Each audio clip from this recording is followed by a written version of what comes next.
Kalau memang digunakan secara ini ya, kepada kemanusiaan, kepada kemasyarakatan, kepada kemaslahatan bersama, kepada produktivitas yang bermanfaat kepada semua.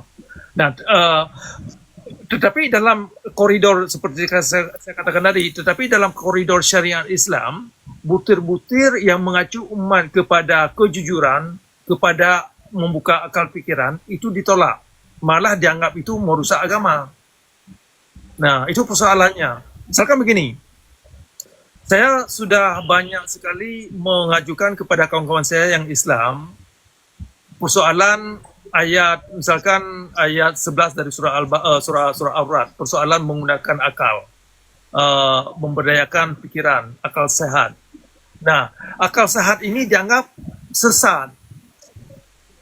Jadi kita ini sangat tidak bisa menggunakan logika yang bersandar kepada alam, tetapi harus bersandar, jadi logika Islam itu harus bersandar kepada konspirasi teori atau dongeng atau hipotesa-hipotesa yang tidak bisa dibuktikan dalam alam.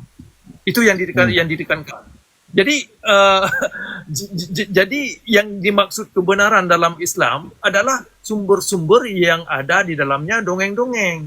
Itu yang dianggap kebenaran. Nah, itu persoalannya. Jadi ini kan lucu kedengarannya kan, tetapi beginilah kenyataan. Nah, kalau Anda pernah duduk dengan ini ya, dengan mahasiswa agama Islam, perguruan tinggi agama Islam, itu sering digunakan kata-kata ilmiah. Nah, kalau Anda pelajari lebih lanjut, ternyata yang mereka maksud ilmiah adalah ilmu-ilmu yang mengandung ilmu dongeng. Ternyata ke situ. Nah, jadi jadi konsep kebenaran dan ilmiah ternyata di kalangan cendekiawan Muslim yang mereka maksud adalah narasi-narasi yang memang menjerumuskan diri sendiri kepada penipuan atau pembodohan dan ya ujungnya kekerasan dalam beragama. Itu yang mereka yang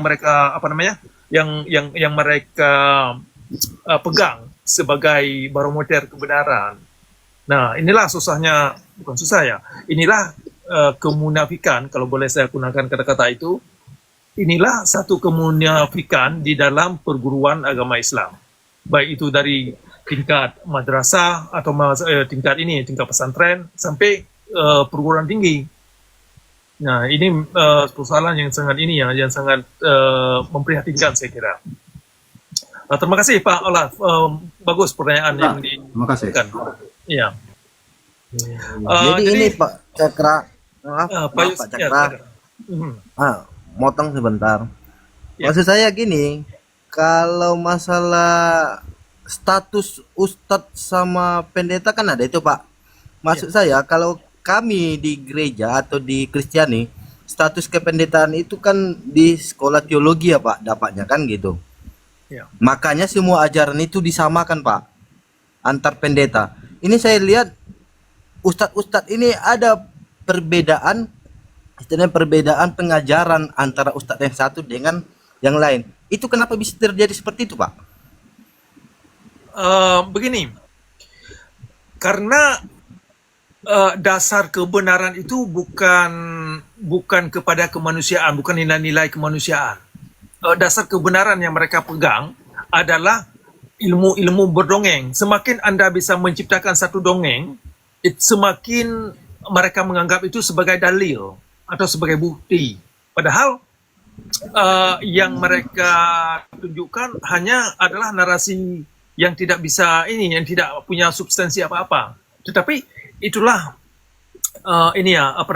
landasan dalil yang mereka gunakan. Jadi karena sangat mengandung percaya buta, jadi setiap ustadz itu siapa saja yang bisa menarasikan kebutaan atau narasi-narasi yang mengandung dongeng, maka setiap ustadz itu punya variasi di dalam argumen mereka atau punya interpretasi yang berbeda, yang jauh berbeda di antara mereka, dan mereka bisa memilih mana yang lebih tepat kepada diri mereka, karena di dalam hadis itu kan banyak macam, ribuan macam. Jadi dalam ribuan macam itu bisa diciptakan macam yang lain. Sehingga tidak ada batasan ini ya, tidak ada batasan kebenaran yang bersubstansi itu di mana. Nah, makanya berarti Ustadz itu ya. berarti maaf Pak Cakra, berarti bukan berdasarkan masalah dengan pendidikan mereka yang sudah mereka dapat, bukan begitu Pak? Soalnya kalau kayak kita kan di Kristen, pendeta itu kalau sudah salah khotbahnya itu tidak bakal dikasih untuk berkhotbah lagi Pak, karena tidak sesuai dengan ajaran agama, tidak sesuai ajaran Kristen gitu loh. Itu bakal tidak dikasih lagi untuk berkhotbah, disuspend istilahnya Pak, maksudnya. Jadi yang saya maksud, ustadz-ustadz itu apa berdasarkan pendidikan mereka atau berdasarkan imajinasi mereka sendiri? Nah itu Pak, makanya Ya. jadi tidak sama begitu Pak. Dua-dua. Yang pertama, dari segi pendidikan, mereka tidak dituntut untuk berbicara secara jujur, secara kebenaran kepada kemanusiaan. Tidak dituntut ke situ, malah sebaliknya. Jujur itu adalah hal yang ini ya, sangat tidak dianjurkan, karena dianggap kejujuran itu kan mengarah kepada unsur yang fakta dalam alam, atau bisa ini ya, mempertanyakan hal-hal yang miring, karena tidak antara ajaran itu kalau dikaitkan dengan alam itu sangat tidak sinkron, tidak senyawa.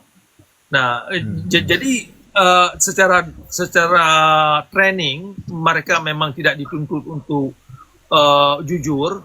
Kemudian secara pribadi mereka sudah ada ini seperti license atau surat izin untuk bisa membuat pernyataan apa saja, tidak ada batasan. Dan itu adalah kalau memang demi agama tidak apa-apa.